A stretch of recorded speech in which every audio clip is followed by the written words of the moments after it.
Start करा माताजी. हरे कृष्ण सर्वांना, स्वागत आहे सर्वांचे. तर आपण आज आपला तिसरा अध्याय बघणार आहोत भगवद्गीतेचा, ज्याचं नाव आहे कर्मयोग. हा म्हणजे योग ह्या शब्दाचा अर्थ असतो तुम्ही कृष्णांशी जुळणं. दुसऱ्या कोणालाही जुळणं म्हणजे योग होत नाही. योग हा आहेच मुळात कृष्णांशी जुळणं, म्हणजे विष्णू, राम, कृष्ण ह्यांच्याशी जेव्हा कृष्णांशी जुळतात तो असतो योग. मग कर्मयोग, मग कर्माद्वारे आपल्याला कृष्णांशी जुळून घ्यायचं असतं. ते कसं ते आपण बघणार आहोत. आणि आपल्याला चार ह्याची उत्तरं मिळालीत. अर्जुनाची दुःख होती, त्यातल्या चारांचं उत्तर मिळालेलं आहे. ती की त्याला करुणा वाटत होती, आनंद वाटत नव्हता. कृष्णाने सांगितलं की ही तू म्हणजे आनंद वाटत नाही, ही करुणा. तर हे समोरचे काय, तुझं एकतर कर्तव्य आहे कृष्ण म्हणाले. दुसरं की हे समोरचं आत्म्याचं ज्ञान सांगितलं की आत्माच्या स्तरावरून बघ, तू शरीरामध्ये अडकू नकोस. आणि कृष्ण काय सांगितले त्याला की तू अज्ञानाच्या नजरेने बघ, ज्ञानाच्या अज्ञानात आहेस म्हणून तुला दुःखी आहेस तू. मग पाप आनंद, सॉरी आनंद नाही, पापचं पण सांगतात की आत्मा मरत नाही, दुःख त्याचं पण झालं. हा आणि असमंजस मध्ये होते तर मार्गदर्शन केलं. ते काय म्हणतात, तू ज्ञानमय हो आणि मग बघ. हा मग फक्त राहिली पारिवारिक परंपरा. मग आजच्या अध्यायात ना तुम्हाला पारिवारिक परंपरेचं उत्तर पण मिळणार आपल्याला, की काय पारिवारिक परंपरा खंडित होतील असं अर्जुनाला थोडी काळजी वाटत होती. हा पहिला श्लोक आहे आपला.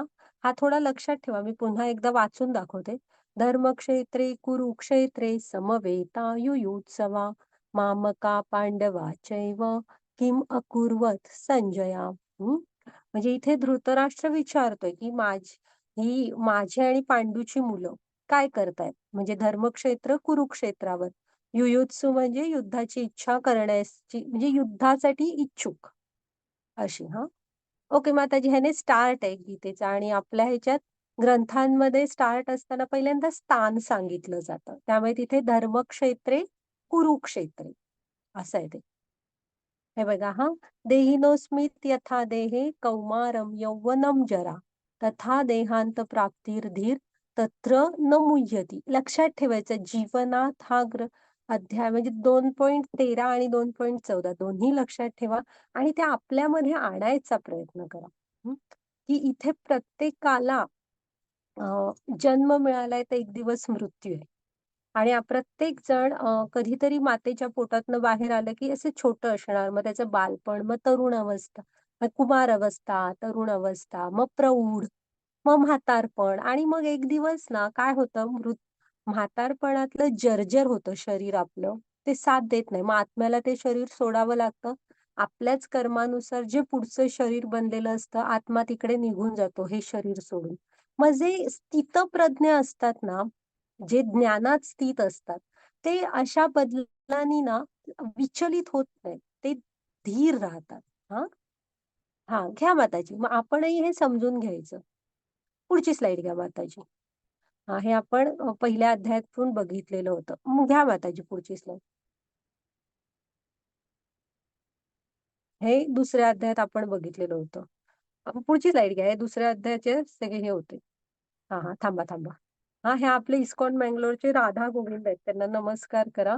आणि आपले इस्कॉन मँगलोरचे अध्यक्ष नामानिष्ठ प्रभूजी, त्यांना प्रणाम करते.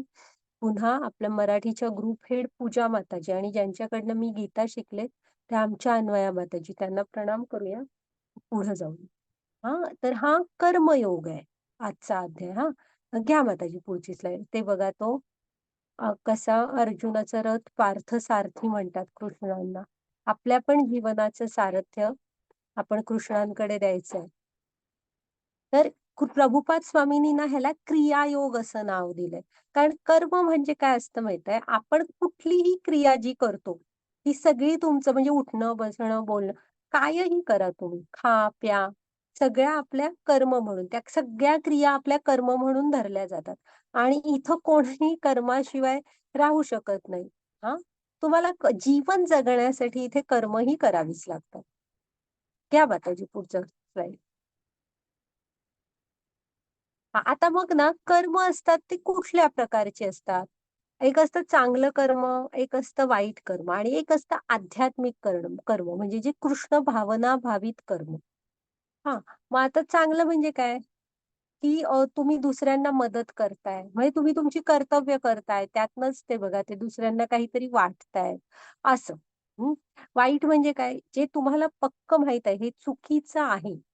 तरीही तुम्ही करताय. आता तो अ, बंदूक दाखवून त्यांचे पैसे लुटतोय किंवा माहीत आहे ही वस्तू दुसऱ्याची आहे तरी हिसकावून घेणं. म्हणजे जे चूक आहे हे आपल्याला माहीत आहे तरीही आपण करतोय म्हणजे असतं वाईट कर्म.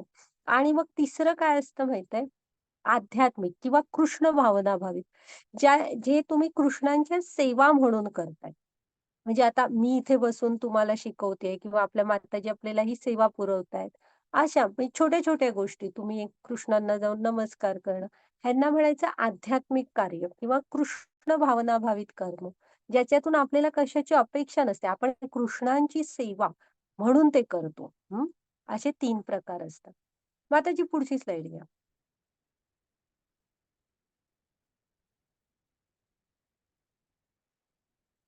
तर ह्या अध्यायाची थोडक्यात ओळख सांगितली आहे, की अ, आता हे आपण बघितलेले आहेत. बघूया परत. ईश्वराचा साक्षात्कार म्हणजे ईश्वराचे 3 टप्पे आहेत ईश्वर प्राप्तीचे, ईश्वर समजून घेण्याचे. ते टप्पे आपण बघूया. आणि कृष्णांना भगवान कोणाला म्हणायचं? आणि आपण हे शरीर आहोत का? घ्या माताजी पुढची स्लाईड. तर आपण भगवान कोणाला म्हणतो? तर त्या 6 ऐश्वर्याने युक्त असतात. थांबा. हे ईश्वर प्राप्तीच्या 3 पायऱ्या आहेत, की ब्रह्म, परमात्मा आणि भगवान. ब्रह्म म्हणजे काय? आपल्याला डोळ्यांनी जे काही नैसर्गिकरित्या ऑटोमॅटिक मिळालेलं आहे, निसर्गतः जे दिसतं, हे आकाशातले तारेपासून सगळं, तो सगळा ब्रह्म. तो सगळा ब्रह्म आणि आपण डोळे मिटल्यावर पण आपल्याला एक प्रकाश दिसतो. तो सगळा ब्रह्म असतो. हा जो प्रकाश आहे ना, ह्याचा सोर्स कुठे आहे? सूर्य, चंद्र ह्या सगळ्यांचा प्रकाश. तर आपल्याला ना अ, कृष्णांचं धाम कुठलं आहे? गोलोक वृंदावन. हां, त्याचा प्रकाश सगळ्यांना प्रकाश पुरवतो. तर हा ब्रह्म म्हणजे आपण भगवंतांकडे जायची पहिली पायरी काय आहे? तर ह्या ब्रह्मामध्ये आपण म्हणजे हे सारं आपल्याला कृष्णांकडून मिळालंय. हे समजून घेणे म्हणजे हे त्यांचं आहे सगळं. आपल्याला हे ऑटोमॅटिक समुद्र, ही वर्षा म्हणजे हा पाऊस पडतो, हे सगळं आपल्याला मिळालेलं आहे. आपण कुठल्या फॅक्टरीत हे करत नाही. आणि त्याच्यासाठी आपल्याकडून कोण कसले पैसे वगैरे घेत नाही. ते सगळं आपल्याला मिळालेलं आहे. तो ब्रह्म असतं ते सगळं. त्याच्या पुढे जाल तर प्रत्येकाच्या हृदयात चतुर्भुज नारायण रूपात प्रत्येक सजीवाच्या स्वतः भगवंत हजर असतात. प्रत्येकाच्या. त्यामुळे ते आपल्या हृदयातच आहेत. त्यांना आपल्याविषयी सगळं माहीत असतं. आणि त्या असंच अजूनही कनेक्ट होऊ आपण कृष्णांशी. तर हा शेवटचा टप्पा असतो. मग कुठे आहेत कृष्ण? साकार रूपात हृदयातले भगवंत आपल्याला जाणवतात, दिसत नाहीत. मग आपल्याला बघायचे आहेत. तर चराचरात म्हणजे परमात्मा जेव्हा तुम्ही पाहायला लागता, मी तुम्हाला म्हटलेलं ना, ज्ञानात स्थित मनुष्य असतात, ते सगळ्यांच्या हृदयात फक्त हे बघतात, भगवंत. ओके. मग त्याच्याही पुढे जाल ना, तर हे गोलोक वृंदावनातले साकार रूपातले आपले कृष्ण. असे हे 3 टप्पे आहेत ईश्वर प्राप्तीचे. जसं-जसं आपण भक्ती सेवेमध्ये जोडून घेतो, तसं-तसं आपण प्रगत होत राहतो. हां. आणि ह्याच्या पलीकडे तुम्ही कितीही अभ्यास कराल, काही कराल, ह्याच्यापेक्षा वेगळं तुम्हाला काय सापडणार नाही. हेच 3 टप्पे आहेत भगवंतांकडे जायचे.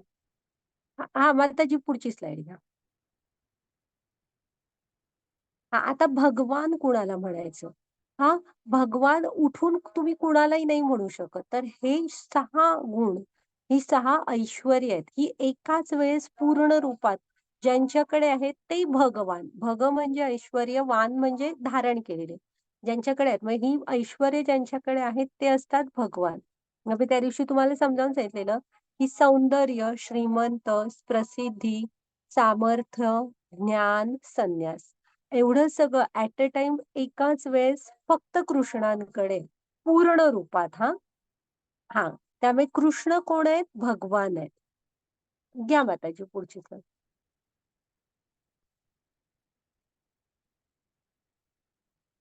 हां, आता कसं आहे माहिती आहे, इथून आपले प्रवास सुरू होतो हळू-हळू गीतेकडे, कृष्णांकडे. मग कसं असतं आपण दुसऱ्या अध्यायात पाहिलं ना, की आपण कोण आहे? आपण शरीर नाही, आपण आत्मा आहोत. पण होतं काय माहिती आपण अज्ञानात असतो आणि आपण काय म्हणत असतो, "कुठे आहे देव? कोण आहे देव? मी मानत नाही, मला दिसत नाही." हां, तुम्ही दिसत नाही मला, तर मी मानणार नाही. मला तो ट्रेस करून दाखवा, धरून दाखवा. एकतर आत्ताच आपण त्यांची ऐश्वर्य बघितली. 2 मिनिटं हां. माताजी 1 मिनिट थांबते. आमच्या आजूबाजूला आवाज खूप आहे.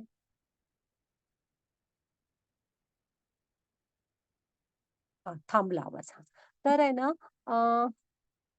कसं असतं ना, आपलं कृष्ण ते गोलोक वृंदावनात आहेत आणि हे ज्यांनी निर्माण केलं, ते का येतील आपल्याला भेटायला? आपल्याकडे पण तसं काहीतरी हवं ना आणि जे त्यांचे शुद्ध भक्त आहेत, त्यांच्या संत जनाबाईंसाठी तर ते त्यांच्याकडे येऊन त्यांची लुगडी पण धुतलीत विठ्ठलाने. ती शुद्ध भक्त होते. आपल्याकडे असं काय आहे म्हणून की त्यांनी यावं आपल्याकडे. आणि दुसरं कसं आहे ना, ह्या आपलं शरीर हे पंचमहाभूतांनी बनलेलं आहे आणि त्याच्या मर्यादा आहेत. आपल्या इंद्रियांनी ना आपल्या डोळ्यांनी आपल्याला ठराविक अंतरपर्यंत दिसतं. मग आपल्याला दुर्बीण लागते.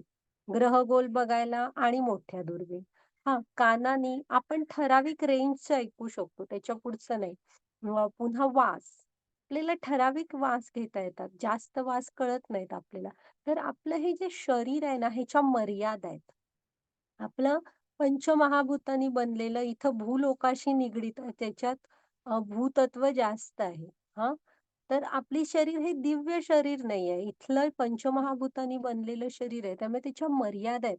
आणि त्या शरीराने आपल्याला सहजासहजी तुम्ही भक्ती मार्गावर गुरूंच्या मार्गदर्शनाखाली जोपर्यंत भक्ती मार्गावर चालत नाही, तोपर्यंत तुम्हाला भगवंतांचं अस्तित्व जाणवणार नाही. एक तर तुमची इच्छा असायला लागते आणि योग्य मार्गदर्शनाखाली आपण तसे प्रयत्न करायला लागतात. आता हे चित्रात आपल्याला काय दिसतंय, खिडकीतनं बघितलं एखाद्याने तर असं लांब असा साधारण सीन दिसेल. हां. आता मग त्याची पुढची आता हे बघ हां, मग आता इथे बघा पुढं त्याच्यात काय आहे, तिथे एक झाड आहे. हां. आणि झाड पण नुसतं नाहीये. त्या झाडावर एक पोपट आहे आणि तो पोपट एक हिरवं फळ पण खातोय. पण आपल्याला सुरुवातीला दिसत होतं का ते? इतक्या म्हणजे डोळ्याचीच मुळात आपली मर्यादा एवढी कमी आहे. तर मग आपण कृष्णांना कसं जाणवू शकणार?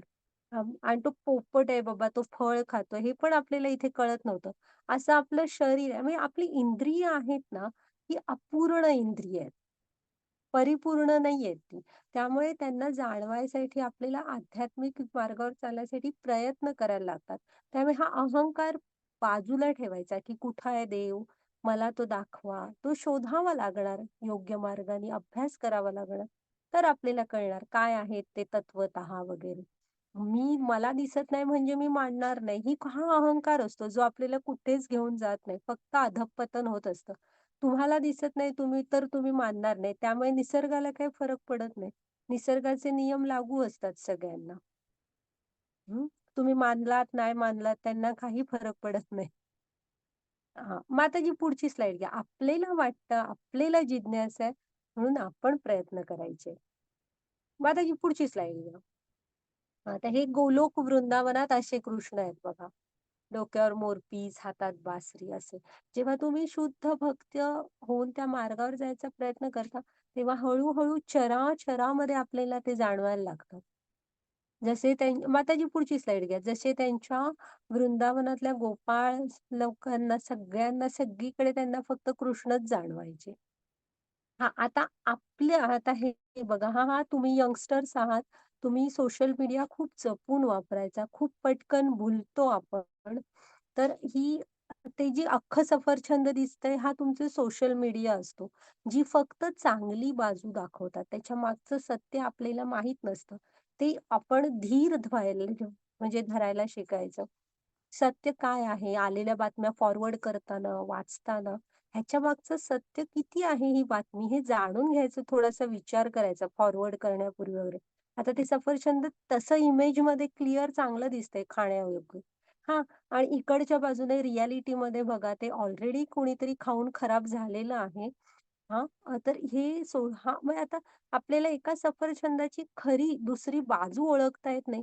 इथे चराचर सृष्टी निर्माण करणाऱ्यांच्या आपण काय जाणू शकू सांगा? इतक्या आपल्या इंद्रिय मर्यादित आहेत. हं. हां, घ्या माताजी पुढची स्लाईड. तर आहे ना हां, वाचते. हा अध्यायात ना आपण का हे करायची सर्व कर्म आपण जी करतो ती कृष्णांना अर्पण करायची असतात का ते आता आपण हळूहळू शिकणार आहोत हं. हरे कृष्ण. यज्ञार्थम यज्ञार्थ कर्मण अन्यत्र लोकायाम कर्म बंधना तत् अर्थम कर्म कौंतेय मुक्त संग समाचर. श्री विष्णू हरे श्री कृष्णा. विष्णू हा वाचा मत. श्री विष्णूसाठी यज्ञरूप कर्म केले जावे, अन्यथा या भौतिक जगात कर्म करून बंधन निर्माण होते. म्हणून हे कुंतीपुत्र, त्यांच्या आनंदासाठी योग्य ते कर्म करा. अशा प्रकारे आपण नेहमी बंधनातून मुक्त व्हाल. हरे कृष्णा. आता इथेच शब्दशः काय सांगितलंय की कर्मयोग ह्याचा अर्थच काय योगा कर्माद्वारे तुम्ही कृष्णांशी विष्णूंशी जुळलं जाणं जोडलं जाणं. हा आता श्री विष्णूंसाठी यज्ञरूप कर्म केलं जावं म्हणजे तुम्ही जे जीवन जगता हे सगळं आपलं कर्मच आहे. आता तुम्ही इथे समोर बसलाय, तुम्ही शाळेत जाता, जे काय करता ही सगळ्या क्रिया आपल्या कर्मच असतात. मग ते काय सांगतायत हे सगळं कर्म आहे ना हे विष्णूंसाठी केलं पाहिजे. कारण यज्ञाचे भोक्ता कोण आहेत? यज्ञ कोणासाठी यज्ञाचे देवता मुख्य कोण आहेत? तर विष्णू आहेत. त्यामुळे सगळं हे विष्णूंना अर्पण करायला हवं. हां, नाही तर काय होतं तुम्हाला ह्याची बंधनं लागतात प्रत्येक कर्माची. आणि हा निसर्गाचा नियम आहे. तिथे पैसे देऊन वगैरे असं काय होत नसतं. नाहीतर मी शॉर्टकट टाकतो. ते सगळ्यांना लागू होतात ते नियम. सगळ्यांना. हं. मग काय होतं तुम्ही जी कर्म करता त्या प्रत्येकाचं तुम्हाला फळ लागतं. चांगलं तर चांगलं, वाईट तर वाईट. कोणी काढून घेत नाही तुमच्याकडून. ते तुमच्या अकाउंटला जमा होत असतं. चांगल्या कर्माची चांगली, वाईट कर्माची वाईट. मग काय होतं माहितीये? त्यामुळे ना बंधन निर्माण होतं ते आपल्याला. म्हणून ते काय म्हणतात, "हे कुंतीपुत्र, विष्णूंच्या आनंदासाठी म्हणजे कृष्णांच्या आनंदासाठी योग्य ते कर्म कर, त्यांना अर्पण कर." अशा प्रकारे आपण नेहमी बंधनातून मुक्त व्हाल. म्हणजे आपण जर का विष्णूंना, कृष्णांना कर्मफळं अर्पण करून टाकली ना, तर आपल्याला त्याची बंधनं लागत नाहीत. आता तुम्ही म्हणणार, "माझी कर्मफळं आहेत, मी बिलकुल देणार नाही त्यांना." मग नाही देणार तर आता या अध्यायाचे सगळ्यात शेवटी आपण एक नृगराजांची गोष्ट बघणार आहोत. आता मी सांगून तुम्हाला कळणार नाही. जेव्हा ती गोष्ट ऐकाल तेव्हा हे कन्सेप्ट काय आहे हे तुमच्या लक्षात येणार. हां, जर का कसं असतं, चांगल्या फळं आता तुमची जेवढी काही जमा झाली आहे, तर हे शरीरातले दिवस संपले, की पुढचा जन्म घेऊन ती चांगली फळं पण इथे भोगायला लागणार, इथे पृथ्वीवरच हां. आणि जी वाईट असणार, ती पण इथे पृथ्वीवरच जन्म घेऊन भोगावी लागणार. ती चांगली वाईट कर्म भोगताना पुन्हा कर्म करणार त्याचं परत बेरीज वजाबाकी म्हणजे हे होत असते ॲडिशन चांगली वाईट अशी जमा होत असतात हां. मग पुढचा जन्म घेऊन ती संपवावी लागणार. असं करत आहे ना आपण फक्त पृथ्वीशी, मृत्यूलोकाशी बांधलेलो असतो आणि अधःपतन झालं तर खाली जाऊ शकतो. म्हणजे खालच्या लोकांमध्ये. तर असं म्हणजे काय माहितीये पुनरपि जननम, पुनरपि मरणम, पुनरपि जननी जठरे शयनम. म्हणजे आपण पुन्हा-पुन्हा फक्त जन्म-मृत्यूच्या फेऱ्यात अडकत असतो. का? तर तुमची कर्मफळं तुम्हाला खूप प्रिय आहेत ना. आम्ही कुणाला अर्पण करणार नाही असं जर का तुमचं म्हणणं असलं, तर त्याची पुन्हा-पुन्हा उपभोग घ्यायला इथे जन्म घेत बसा.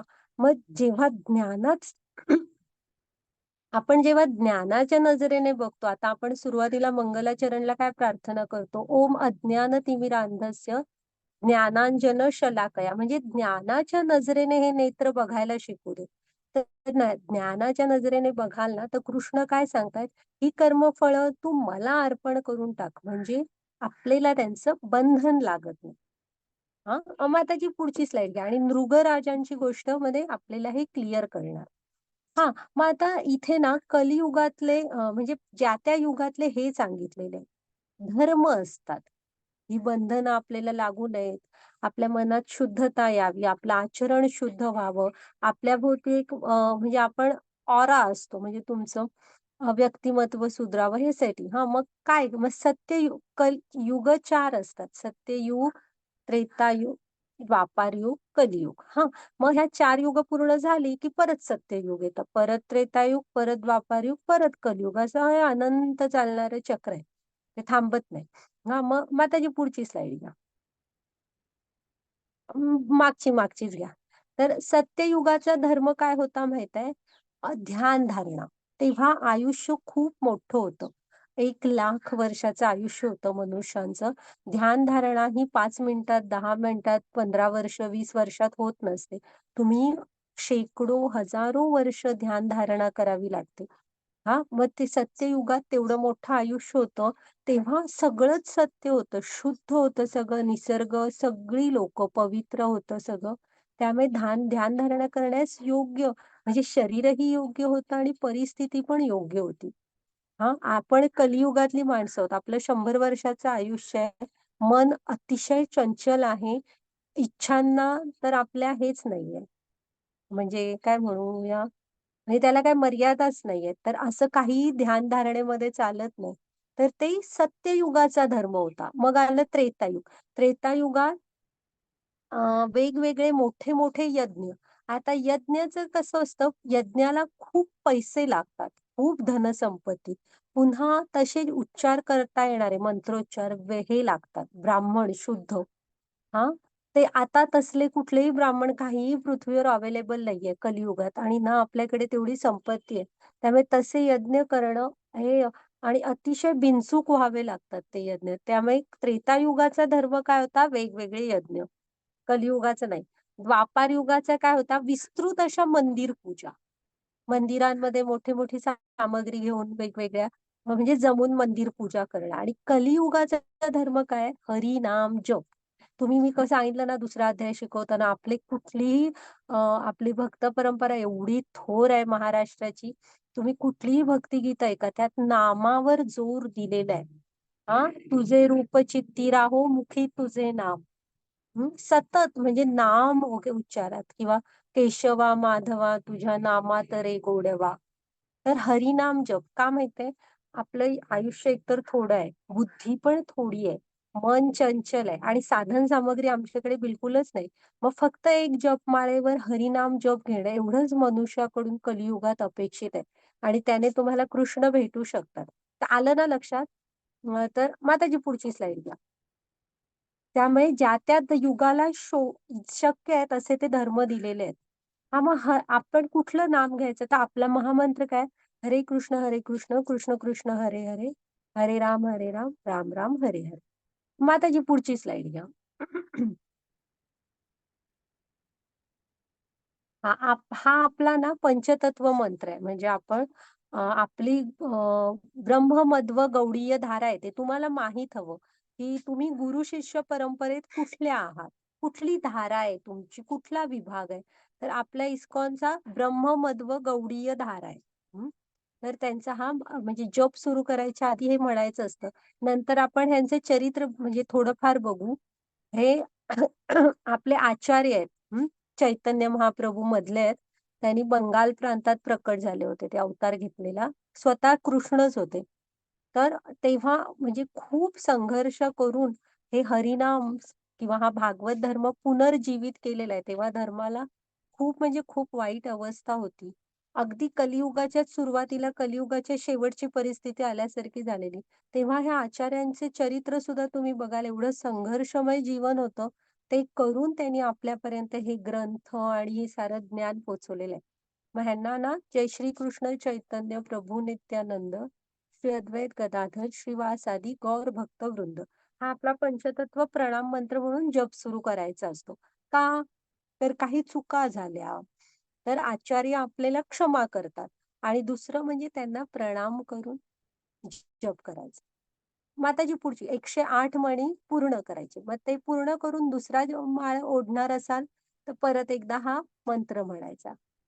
माताजी पुढची स्लाइड. हा हा हे तेच आहे. हा असा जप करायचा असतो. हे बोट असतं ना, मी व्हिडिओ पाठवते हा तुम्हाला जप कसा करावा. आपलं अंगठ्या शेजारून तर्जनी आणि मधलं बोट असतं ना, तर्जनीच्या शेजारी मधलं बोट, त्याच्यावरून नेहमी जप करायचा. 1 पासून सुरू करायचा. प्रत्येक मण्याला तो पूर्ण मंत्र म्हणायचा. 108 वेळा म्हटलात, की 108व्या मण्याला जाणार. मग 108व्याच मण्याला पहिला मणी धरायचा. परत जय पंचतत्व मंत्र म्हणून सुरू. मी तुम्हाला व्हिडिओ पाठवेन हां. मग आता जी पुढची स्लाईड घ्या. तर हे बघा हा चैतन्य महाप्रभू स्वतः कृष्ण आहेत. हं. म्हणजे कृष्णानीच हा अवतार घेतलेला आणि साधारण 520 वगैरे वर्षापूर्वी बंगाल प्रांतामध्ये. आणि मी तुम्हाला म्हटलं ना, इतकी धर्माला म्हणजे अ, धर्माचरण करणं अशक्य बनलं होतं लोकांसाठी. लोकं इतकी म्हणजे वाईट अवस्था होती. तेव्हा कृष्णाने पुन्हा अवतार घेतला आणि धर्माचं पुन्हा स्थापना केली. हरिनाम जप, हरी बोल. सगळ्यांना चैतन्य महाप्रभूंनी एकच मंत्र दिलेला, हरी बोल. हं. आणि त्यांनी आपल्यासाठी खूप म्हणजे खूप त्यांची चरित्र आपल्याला शिकवणारी आहेत, की काय परिस्थिती होती, कशी माणसं त्यावेळेस राहत होती, की हरिनाम जप करणं पण किती कठीण झालं होतं. हं. मग पुढची स्लाईड. आता जप तुम्ही कसा कराल? तर हे बघा असा घरामध्ये करा, मिळून भावंड-भावंड. मग पुढची स्लाईड घ्या. एकटे असताना करा, असंही चालतं. हां, हे असं कीर्तन करा. कीर्तन महाराष्ट्राला नवीन नाही. आपली वारी वगैरे जातात तेव्हा तुम्ही बघता, किती सुंदर रममाण होऊन उड्या मारून फुगड्या-बिगड्या घालून करत असतात कीर्तनं. तो आनंद तसाच आहे. तो घेतल्याशिवाय कळणार नाही. हां. मग पुढची स्लाईड घ्या. असं एकत्र आपल्या परिवारासह करा. हां, घ्या माताजी पुढची स्लाईड. हां, तर चैतन्य महाप्रभूंनी ना चैतन्य चरितामृतात काय सांगितलंय? हरेर नाम, हरेर नाम केवलम. कलौ नास्ते एव नास्ते, एव गातीर अन्यथा. म्हणजे इथे 3 वेळा नाही, नाही म्हणून सांगितलेलं आहे. त्रिवार नाही म्हणजे नाहीच असतं. ही वाचा माताजी तुम्ही. हरे कृष्णा. भांडणे आणि पाखंड, ढोंगीपणाच्या या युगातील तारणाचे एकमेव साधन म्हणजे परमेश्वराच्या पवित्र नावांचा जप करणे. इतर कोणताही मार्ग नाही, इतर कोणताही मार्ग नाही, इतर कोणताही मार्ग नाही. हरे कृष्णा. हां, म्हणजे हे जे कलियुग आहे ना, त्याचं वर्णनच केलंय बघा. हे भांडण, पाखंड म्हणजे ढोंगीपणा. हां, तर ह्या कलियुगात ना, भांडण आणि ढोंगीपणाच्या तारण म्हणजे तुम्हाला तारून नेणारं एकमेव साधन म्हणजे परमेश्वराच्या पवित्र नामाचा जप करणे. इतर कोणताही मार्ग नाही, नाही, दुसरा कोणताही मार्ग नाहीये. हां, घ्या माताजी पुढची स्लाईड. त्यामुळे कलियुगासाठीचा यज्ञ हा हरिनाम जप आहे. ओके. आता आपण परत आपल्या ह्याच्यावर येऊ. हा 3.14. हरे कृष्ण. अन्नात् भवति भूतानि, पर्जन्यात् अन्नसंभव. अ, यज्ञ यज्ञात् भवति पर्जन्यो, यज्ञ कर्म संभवात्. हरे कृष्णा. सर्व प्राणी अन्नावर अवलंबून असतात, जे पावसाने निर्माण केले आहेत. यज्ञ केल्याने पाऊस पडतो आणि विहित कर्मातून यज्ञ उत्पन्न होतो. हरे कृष्ण. हां, म्हणजे की नाही हे अन्नाचं चक्र आहे, हे आपल्याला समजून घ्यायचंय. आता तुम्ही पुन्हा म्हणाल ना, की का आम्ही आमची हे कर्मफळं कृष्णांना अर्पण करायची? अर्पण करायची म्हणजे असं काही नाहीये, की तुमच्याकडून काहीतरी जाणार आहे आणि मी पूर्ण रिकामाच होणार, असं नाहीये. सगळं जसं आहे तसंच राहणार. पण ती फळं जी पुढे भोगावी लागतात, बंधनं निर्माण होतात, ती होणार नाहीत. आता बघा हां, इथं मी म्हणते ना, सारं तर त्यांनीच दिलंय. ते हळू-हळू आपण शिकू. प्रत्येकच अध्यायात बघणार आहोत. तर आता हे आता अन्नाचं चक्र बघूया. आपण कशावर म्हणजे सगळे सजीव कशावर अवलंबून आहेत? अन्नावर. हां, मग अन्न आपल्याला वनस्पतींपासून वगैरे मिळेल, तर प्राणी पण वनस्पती म्हणजे गवतच खातात. तर गवत असतं ते हे मुख्य म्हणजे शेती व्हायला काय लागतं? पाणी लागतं. हां, मग कसं पाणी कुठून मिळतं आपल्याला? पावसाने. हं. मग इथं काय सांगितलंय? यज्ञ केल्याने पाऊस पडतो. हां, मग यज्ञ केल्याने पाऊस पडतो म्हणजे तुम्ही म्हणणार, "मग काय? आम्ही तर कुठला यज्ञ करत नाही, तरीही पाऊस पडतोयच आहे ना." तर जी आपण विहित कर्म करतो ना, आपली डे टू डे, त्यातनं एक कोटा आपल्याला मिळत असतो. ह्या कर्मांचा इतका पाऊस ह्यांना अवेलेबल होऊ शकतो आणि तेवढाच पाऊस आपल्याला मिळत असतो. असं हे एक चक्र आहे. हां, पुढे माताजी स्लाईड घ्या, सांगतात अजून. म्हणजे इथं लक्षात ठेवायचं. आपण हे बघा हां. आता इथे सांगितलंय बघा. नाही असू दे. अ, हां. आणि अशा प्रकारे जो पाऊस पडतो ना, विहित कर्मातून यज्ञ होतो. मग यज्ञातून जो पाऊस पडतो ना, तो पाऊस म्हणजे एकतर पाऊस हल्ली कसा करतोय, हा पाऊस खूप चांगला असतो. शेतीला जेव्हा हवा, तेव्हा योग्य प्रकारे मिळणारा, खूप धनधान्य पुरवणारा, हा असा पाऊस असतो. आता बघा किती पाऊस पडला तरी अगदी ओला दुष्काळ जाहीर करावा लागतो, एवढा पाऊस पडतो. नाही पडला तर अगदीच पडत नाही, असा नसतो. हा पाऊस कसा असतो, आपल्याला गरजेचा आहे तसा म्हणजे लाभदायक असा चांगला पाऊस असतो हा. मग कसं आहे, श्रीकृष्णाने वेदांचं ज्ञान दिलं. वेद आपल्याला जीवन कसं जगावं वगैरे हे मार्गदर्शन करतात. मग त्याप्रमाणे आपण जीवन जगतो वगैरे, तो सारं यज्ञ म्हणून धरलं जातं. हां, मग त्याच्या फलस्वरूपात आपल्याला काय मिळतो? पाऊस. पावसाने काय होतं? शेती पिकते, झाडं, जंगल सगळंच होतं. हां, नद्या भरून राहतात.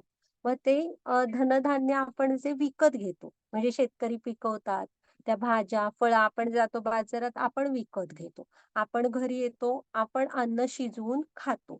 पण आहे ना, ते अर्पण करायचं असतं कुणाला? तिकडे पुढे बघा, कृष्णांना अर्पण करायला सांगितलंय. का माहीत आहे?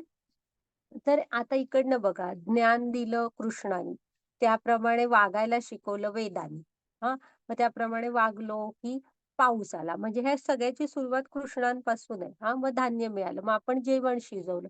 मग ते आलंय कुठून स्टेप बाय स्टेप सारं कृष्णाने दिलेलं आहे आपल्याला. त्यामुळे आपण ते त्यांना हां, कृष्णा हे सगळं तुमची कृपा आहे आमच्यावर, की त्यामुळे आम्हाला हे मिळालेलं आहे आणि फक्त आपण म्हणतो ना, "वदनी कवन घेता नाम घ्या श्रीहरीचे." हां, सहज हवन होते नाम घेता पुकाचे. जीवन मिळे जीवित्वा. म्हणजे आपण ना जीवात्मा आहोत आणि हे जीवन आहे. आपल्याला जीवन मिळतं अन्नाच्या रूपाने. त्यामुळे जीवन मिळे जीवित्वा. उदरभरण नोहे जाणी जे यज्ञ कर्म. म्हणजे फक्त पोट भरण्याची प्रक्रिया समजू नका. हां, अजिबात नाही. तर हे यज्ञ कर्म आहे. यज्ञ आपण किती काळजीपूर्वक करतो आणि यज्ञ हा नेहमी विष्णूंचंच दुसरं नाव आहे यज्ञ. यज्ञ म्हणजे काय? ते कोणतंही कार्य जे तुम्ही विष्णूंप्रित्यर्थ करता, तो असतो यज्ञ. मग उदरभरण नोहे जाणी जे यज्ञ कर्म म्हणजे हे अन्न खातो हे पण विष्णूंना अर्पण. असं सांगितलं की नाही आपल्या संतांनी, ते लक्षात ठेवायचं, की ते सारं तुम्ही दिलेलं आहे आणि आपण आधी कृष्णांना असा नमस्कार करायचा, अर्पण करायचा आणि मग खायचं. म्हणजे आपल्याला ना कसं असतं, भाज्या खाल्ल्या तरी त्या शेवटी सजीवच असतात. मोडं उगवून काढलेली कडधान्य वगैरे त्याच्यात पण लाईफ असतंच. पुन्हा आपण जीवन जगताना पण बघा, तुम्ही मुद्दाम काही वाईट नाही केलं, तरी आपण कोमट किंवा गरम पाण्याने अंघोळ केली, तर बेसिनमधले किंवा बाथरूममधले वगैरे पाईपमधले सूक्ष्म जीवजंतू मरतात वगैरे अशा आपल्या नकळत सुद्धा खूप गोष्टी होत असतात आपल्याकडून. मग त्याची पाप कर्म आपल्याला लागू नयेत म्हणून हे सारं कृष्णांना अर्पण करायचं असतं. हे जीवनच आपलं. हां, तर ही भावना हवी, की हे कृष्ण तुम्हीच दिलंय आणि तुम्हाला सगळं समर्पित. आणि का म्हणाल तर इथे त्यांनी व्यवस्थित उत्तर श्लोक काय आता बघितलाच आपण. त्यात हे सांगितलेलं आहे, की हे सारं असं चक्र आहे मुळात सुरू होतं कृष्णांपर्यंत पासून आणि पोहोचणार पण तुम्ही कृष्णांकडेच आहात. हां. घ्या माताजी पुढची स्लाईड. हे बघा ही ना म्हणजे तुम्ही अजून पण कालच काल की परवाच होती गोवर्धन पूजा. हा कार्तिक महिना ना खूप म्हणजे खूप पवित्र महिना असतो. प्रत्येक महिन्याच्या एक अधिष्ठाता देव असतात. श्रावण महिना जसा शंकरांचा, तसा कार्तिक महिना हा राधा राणीचा असतो. तर तुम्ही आहे ना हां, माताजी मला आठवलं. मी मी माताजींना ग्रुपवर ना एक ऑडिओ आणि हे पाठवायला सांगते. अ म्हणजे आमचं एक दामोदर अष्टकम आहे ते. तुम्ही आता जेवढे कार्तिक महिन्यातले दिवस आहेत ना, रोज संध्याकाळी 7 ते 8च्या दरम्यान कृष्णासमोर दिवा लावून ना, ते ऐका, शिका दामोदर अष्टकम. ती आपण लीला पाहू थोड्या दिवसांनी. तर ही लीला कुठली? गोवर्धन. कालच की म्हणजे 2-3 दिवसापूर्वी झाली गोवर्धन पूजा. तर आहे ना, म्हणजे हे लोकं ना पाऊस हे गोपाल होते. म्हणजे शेती करणं आणि गुरं पाळणं, हेच गायी पाळणं हे त्यांचं हे होतं जीवन. मग शेतीसाठी पाऊस इंद्रदेव देतात. म्हणून इंद्राची पूजा करत असतात. मग कृष्ण म्हणतात, "मी इथे समोर आहे आणि ही लोकं इंद्राची कशी पूजा करू शकतात?" मग ते म्हणतात, की इंद्र आपण एखाद्या कंपनीत एखादा जॉब करायसाठी एक माणूस कसा नेमतो, तसं इंद्र ही एक पोस्ट आहे आणि त्याला सांगितलेली कामं हे त्याने करणं काम आहे त्याचं. ते त्याचं काम आहे, ड्युटी आहे. त्यामुळे त्याने करणं भाग आहे. तुम्ही त्याची पूजा का करताय? मग हे शुद्ध भक्त होते कृष्णाचे. ते का म्हणून विचारत नाहीत. ते म्हणतात, "बरं ठीक आहे कृष्णा, तू असं म्हणतोयस ना, की आम्ही इंद्राची पूजा नको करायला. मग आम्ही कोणाची पूजा करू?" मग हे वृंदावन आहे, वृंदावनातनं आलेलं असतं ना जसंच्या तसं. मग ते म्हणतात, "गिरिराज गोवर्धनाची करूया." हं. मग ठीक आहे म्हणतात ती, चला म्हणतात गोवर्धनाची करूया. मग गोवर्धनाची पूजा केल्यावर ना खूप मोठ्या-मोठ्या ताटांमधून भरपूर नैवेद्य वगैरे दाखवतात. गिरिराज गोवर्धन ते घेतात पण आणि ह्या सगळ्यांना आशीर्वाद देतात, त्यांच्या इच्छा पूर्ण करतात. अशी पूजा तर होते, पण इकडे इंद्राला राग येतो आणि साम्यत्य मेघ असतो. तो त्याला तर सांगतो, की म्हणजे गोकुळावर प्रचंड पाऊस, मोठे-मोठे थेंबांच्या गारा आणि मोठे-मोठे थेंब पडून पाऊस म्हणजे तुफान पाऊस. मग अ, मग म्हणजे ते सगळे म्हणतात, "आता काय करायचं?" मग डाव्या हाताच्या करंगळीवर गोवर्धन पर्वत कृष्ण उचलतात आणि ते 7 दिवस पडत असतो तो पाऊस. हां, तर कृष्ण त्यांचं रक्षण करतात. मग इंद्राला कळतं, की हां, ही प्रत्यक्ष पुरुषोत्तम भगवान कृष्ण आहेत. आपण ह्यांच्याशी कसं हे करू शकतो? म्हणजे बघा इंद्रानी पण ओळखलं नाही हां त्यांना आणि आपल्याला वाटत असतं, की ह्या शरीराने मला देव दिसत नाही, तर मी मानणार नाही. मग इंद्र प्रत्यक्षात येतात. खूप स्तुती वगैरे करून माफी मागतात आणि गायीला बरोबर घेऊन येतात. कारण कृष्णांना गाय अतिशय प्रिय आहे हां. तर आणि मग कृष्ण त्यांना माफ करतात आणि म्हणजे ती भागवतममधली कथा डिटेल ऐका कधीतरी. तर मग त्यामुळे इंद्राचं गर्वहरण होतं. मग हा एक प्रसंग आपल्याला काय सांगतो, इंद्र पाऊस देत नसतो. पाऊस हा तुमच्या विहित कर्तव्य आहे. म्हणजे यज्ञाद्वारे तुमच्या जेवढा कोटा तुम्हाला अलॉट होणार तो पडणार. हां. आणि ते सगळं कृष्णांपासून चक्र सुरू होतं, कृष्णांपर्यंत येऊन थांबतं. ओके. तर ही अशी गोवर्धन लीला. बरं झालं आपण कार्तिक महिन्यात ऐकली. तर तुम्हाला एक सांगते तुम्ही जरा स्क्रीन लक्ष देऊन बघा. तिथे कृष्णाने करंगळीवर गोवर्धन धरलाय आणि प्रत्येक गोपाळाने काठीने हे धरलेलं आहे बघा. काठी लावली आहे की नाही गोवर्धनाला असे काठीने तोलून धरलाय त्यांनी. ते खूप असे निरागस असे भक्त होते ते कृष्णांचे. अरे बापरे! म्हणतात आपल्या कानाने एकट्यानेच का ओझं घ्यायचं म्हणून स्वतः पण असे काठी लावून धरलेले असतात गोवर्धन. हां, असेही खूप शुद्ध भक्त होते. त्यांच्यासाठी त्यांचा कृष्ण सगळा. ॲक्चुअली ते म्हणजे खूप वर्षानुवर्ष म्हणण्यापेक्षा वेगवेगळ्या जन्मांमध्ये खूप तपस्या केलेले असे तपस्वी होते ते सगळे. जे म्हणजे वृंदावनात आलेले होते जन्म घेऊन. कृष्णांचं बालपण बघायला. शुद्ध भक्त असतं ते. हां, घ्या माताजी पुढची स्लाईड. वाचूया आता. अहंकार काय असतो? हां, इथं ना तुम्हाला आता हे बघायला मिळेल, की पारिवारिक परंपरा. हरे कृष्ण. यत् यत् आचरति श्रेष्ठ तत् तत् एव इतरजन स यत् प्रमाणं कुरुते लोक तत् अनुवर्तते. बघा, माताजी हरे कृष्ण. महापुरुष जे आचरण करतात, सामान्य लोक तेच अनुसरण करतात. आपल्या अनुकरणीय कामाद्वारे जे आदर्श प्रस्तुत होतात, संपूर्ण जग त्यांचे अनुसरण करतो. हरे कृष्ण. हां, आता इथे अर्जुनाला काय काळजी वाटत असते, की घरातले कर्ते पुरुष गेले, तर मुलांना पुढच्या पिढीला संस्कार कोण देणार? हं. तर इथं कृष्ण काय सांगतात त्यासाठी तू रणांगण सोडायची गरज नाहीये. कसा आहे नियम, जे महापुरुष किंवा नेते, आदर्श जे समाजासमोरचे आहेत, ते जसं म्हणजे वर्तन करतात, ते जे वागतात, खालचे त्यांचे अनुयायी म्हणू आपण, ते पण तेच. आता हा काय म्हणतोय लीडर काय म्हणतोय, "प्लीज डोंट स्मोक." म्हणजे स्वतः स्मोकिंग करतोय आणि स्मोकिंग करत काय सांगतोय, "सिगारेट ओढू नका." मग ते काय सांगतायत, "we will do what you do, not what you say." की आम्ही तेच करू जे तू करतोयस. तू तोंडाने सांगितलेलं आम्ही ऐकणार नाही. तुझ्या कृतीचं म्हणजे तू जे करतोयस ते करणार. मग इथे कृष्ण काय सांगतायत, की महापुरुष जे आचरण करतात सामान्य लोक तेच अनुसरण करतात. हां. आपल्या अनुकरणीय कर्माने आदर्श प्रस्तुत करायचा असतो. हां. आणि संपूर्ण जग आपोआप त्या मार्गावर चालणार. आता पुढची स्लाईड घ्या. पुढची स्लाईड बघा हां, की शिकवावं लागत नाही ते त्यांना.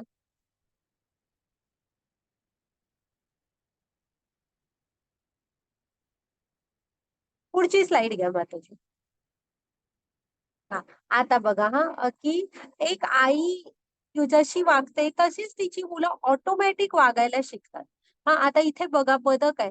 ते आई बदक जसं चालतंय तसं पिल्लू बदक निघालेली आहेत ऑटोमॅटिक. आईला शिकवावं लागत नाही ते. तसंच कृष्ण अर्जुनाला सांगतायत, की तू जर का रणांगणात लढलास, तर तुझी मागची पिढी आपोआप तुझा आदर्श मानेल आणि तुझ्यासारखेच लढवय्ये बनतील, कर्तव्याच्या मार्गावर चालतील. तू जर का इथे कर्तव्याचं म्हणजे रस्ता सोडून दिलास, तर तीही तसंच करणार. जीवनात कर्तव्याच्या मार्गावर चालणार नाहीत. त्यामुळे तू विचार करू नको. तर हे लक्षात ठेव, की आपण जो आदर्श वरिष्ठ प्रस्थापित करतील, मागची लोकं त्याच्यावर चालतात. हां. आपलं वागणं आदर्शमय हवं. हां, घ्या माताजी. त्यामुळे पारिवारिक परंपराची तू काळजी करू नको म्हणतात. हां, आता बसवली.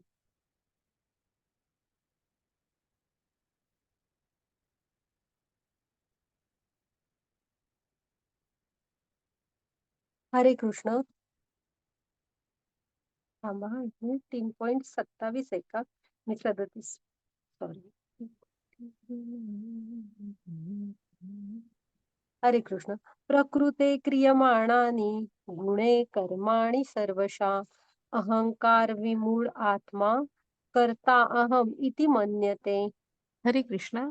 अहंकारा अहंकाराच्या प्रभावाने मोहित झालेला जीवात्मा स्वतःला सर्व क्रियांचा कर्ता मानतो, पण प्रत्यक्षात प्रकृतीच्या तिन्ही गुणांद्वारे कर्मे केली जातात. हरे कृष्ण.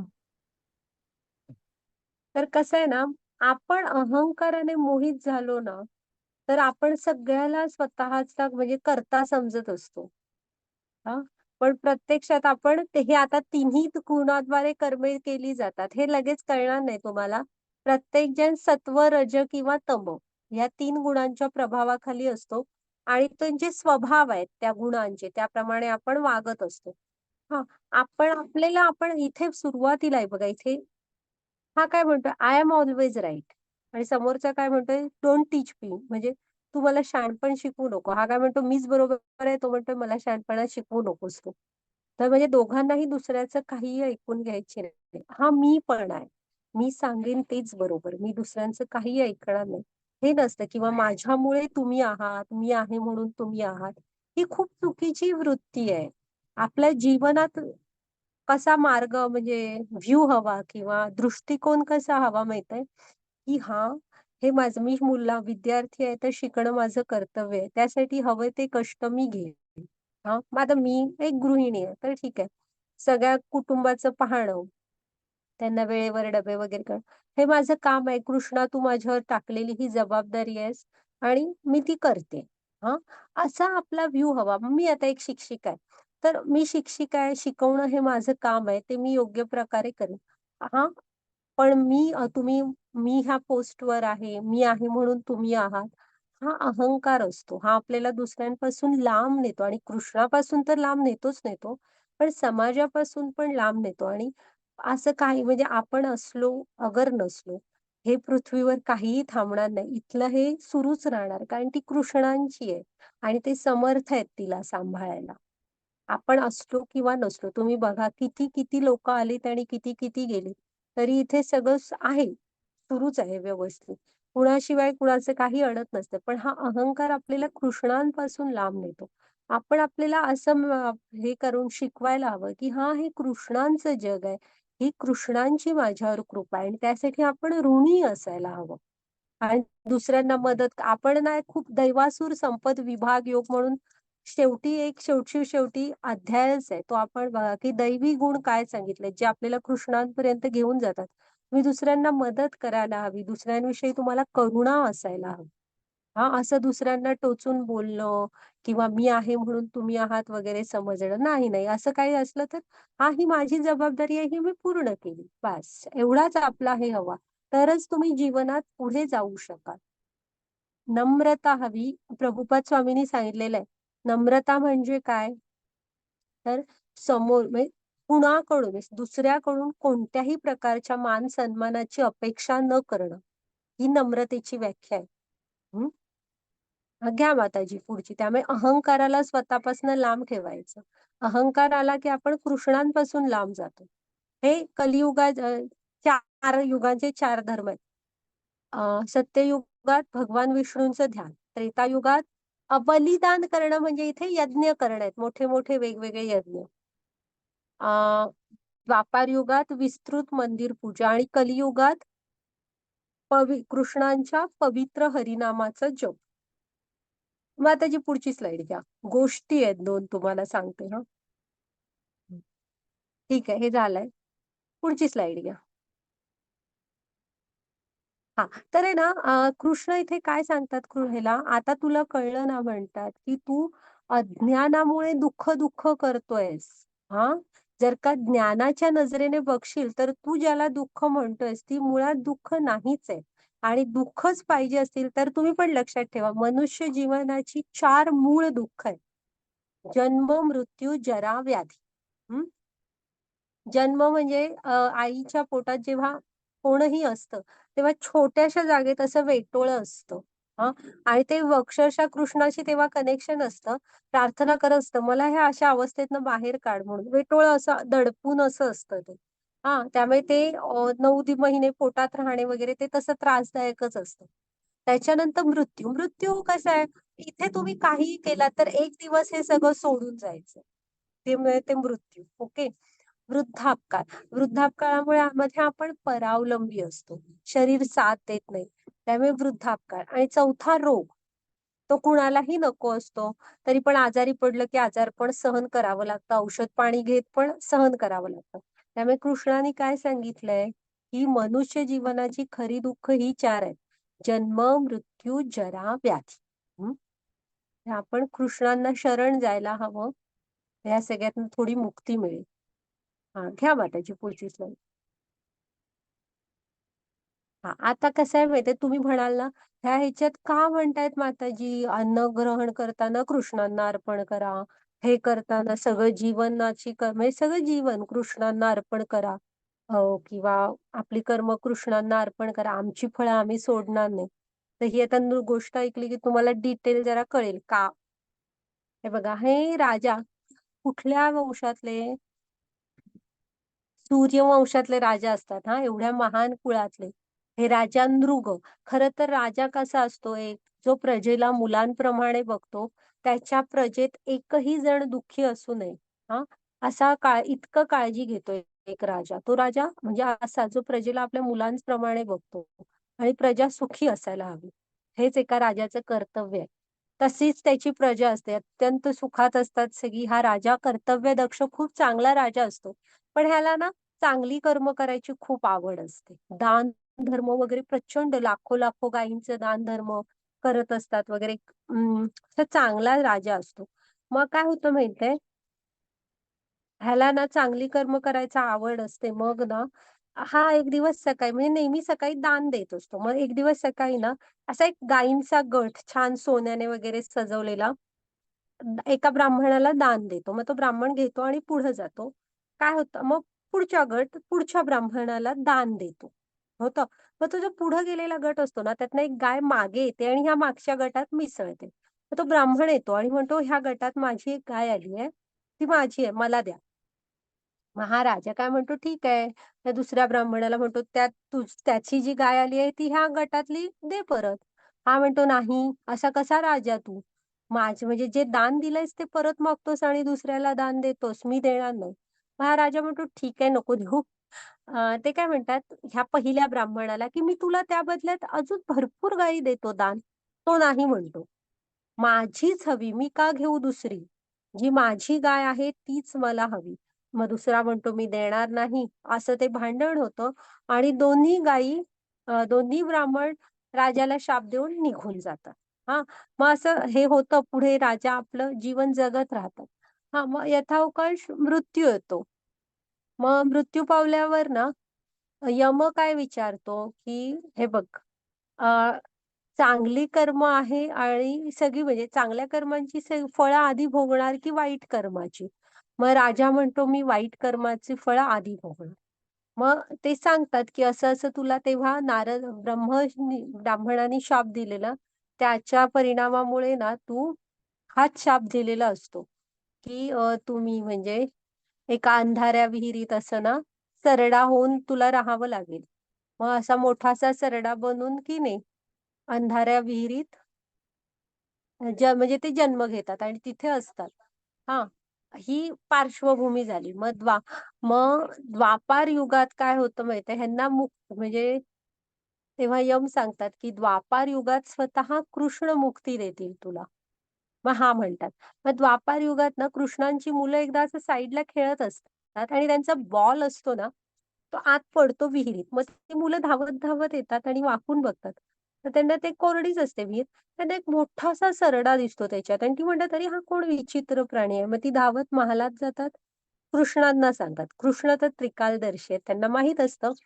ते येतात आणि कृष्ण जेव्हा स्पर्श करतात ना त्याला, तेव्हा तो असा एक हे आता त्याची पुढची स्लाईड घ्या बघू. ते गोष्टीतलीच आहे का बघूया.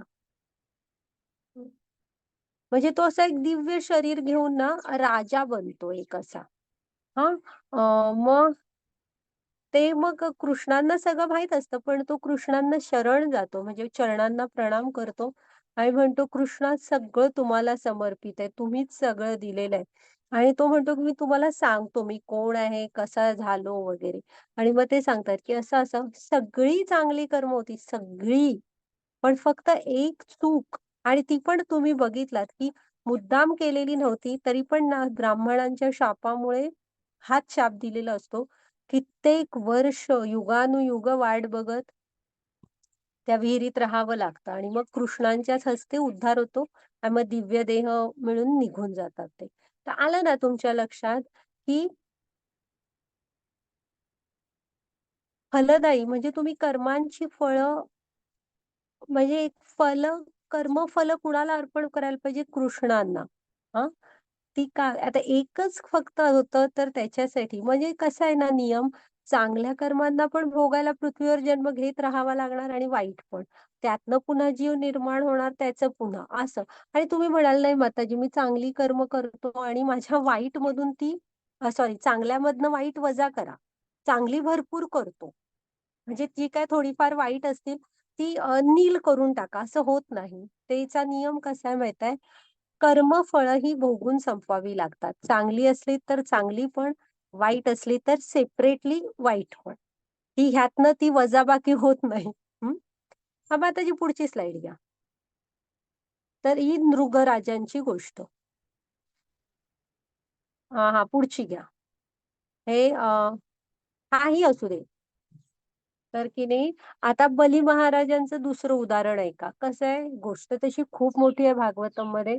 तुम्ही भागवत कथाकारांकडनं ऐका. माताजी तुम्हाला वेळ आहे ना? 5च मिनिटात सांगूया हां. तर हो, बली चालेल माताजी. महार बली महाराजांनी ना यज्ञ केलेला असतो आणि म्हणजे किती 99 अश्वमेध यज्ञ झालेले असतात. 100रावा केला, की नियम काय जो 100 अश्वमेध करतो तो ऑटोमॅटिकली इंद्र बनतो. मग 100रावा यज्ञ सुरू करतात आणि इंद्राला म्हणजे आता इंद्रांची माता कोण? माता आदिती. त्यांना वाटायला लागतं, की आता माझ्या मुलग्याचं इंद्रपद जाणार. बली महाराजांना त्यात काही रस नसतो. ते आपले यज्ञ म्हणून यज्ञ करत असतात प्रेमाने. हं. मग माता यदिती आदिती असतात त्या विष्णूंची प्रार्थना करतात. विष्णू त्यांना प्रसन्न होतात, कारण त्याही शुद्ध भक्त असतात. मग आणि त्या म्हणतात, की असं-असं तुम्ही बलिराजाला थांबवा.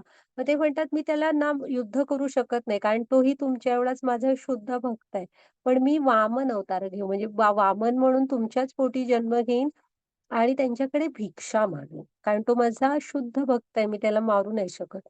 मग वामन अवतार घेऊन अवतरित होतात विष्णू आणि छोटंसं ते 5 वर्षाचा वगैरे बालक, म्हणजे लगेचच मोठे पण होतात आणि बटुवेश घेऊन ना ते हे जिथे सुरू असतो ना यज्ञ तिकडे जातात. मग तिकडे गेल्यावर ना ते शुक्राचार्य थांब म्हणत असतात. थांबवत असतात, की "नको, नको. तू ह्या" म्हणजे ते म्हणतात भिक्षामदी काहीतरी दान द्या. तर ते थांबवत असतात. "मला ही विष्णू वाटतोय, तू अजिबात त्याला काही दान देऊ नको." पण बली महाराज काय म्हणतात, शुद्ध भक्त असतात. छोटासा बालक आपल्याकडे काहीतरी मागतोय, तर द्यायला तर हवं ना. ते म्हणतात, "सांग बाळा तुला काय हवंय?" तर ते म्हणतात, "3 पावलं भूमी." हां. मग ते मग घे म्हणतात. मग मोठे-मोठे होतात. पहिली पाऊल म्हणजे पृथ्वी आणि खालचे सगळे लोक व्यापतात. दुसऱ्या पाऊलाने वरचे सगळे लोक घेतात. हां. मग त्यांना कळतंय, की हे विष्णू आहेत. मग बली महाराजांना म्हणतात, की बली आता तिसरं पाऊल कुठे ठेवू? तर हे असतं बघा, स्वतःची सगळी कर्म कृष्णांना अर्पण. तर बली महाराज म्हणतात, की आत्मनिवेदनम म्हणतात त्याला, की तुम्ही माझ्या चरणांवर ठेवा म्हणतात. हां, पूर्ण समर्पण. कुठलाही राग नाही, काही नाही. मग ते चरणांवर ठेवतात तिसरं पाऊल आणि बली महाराजांचं ह्यात कुठलंही नुकसान होत नाही. बली महाराजांना पाताळाचं राज्य देतात आणि सांगतात, की "मी स्वतः तुझ्या राज्याचा द्वारपाल म्हणून असेन." हं. आणि आपण आता बघा बली महाराजांना शुद्ध भक्त म्हणून त्यांची कथा ऐकतोय ना, आता असं असतं कर्तव्याच्या मार्गावर चालायचं असतं आपण. आणि आता आलं ना लक्षात तुमच्या, की कर्मफळांना का कृष्णांना अर्पण करायचं. म्हणजे बंधनं लागत नाही. ओके माताजी, बघा पुढची स्लाईड घ्या. तर लक्षात ठेवा हां, आपला हरिनाम जप आणि हे चैतन्य महाप्रभू आहेत बघा मधले. हं. घ्या माताजी पुढची स्लाईड. हां, ओके झालं आपलं रेकॉर्डिंग स्टॉप करा.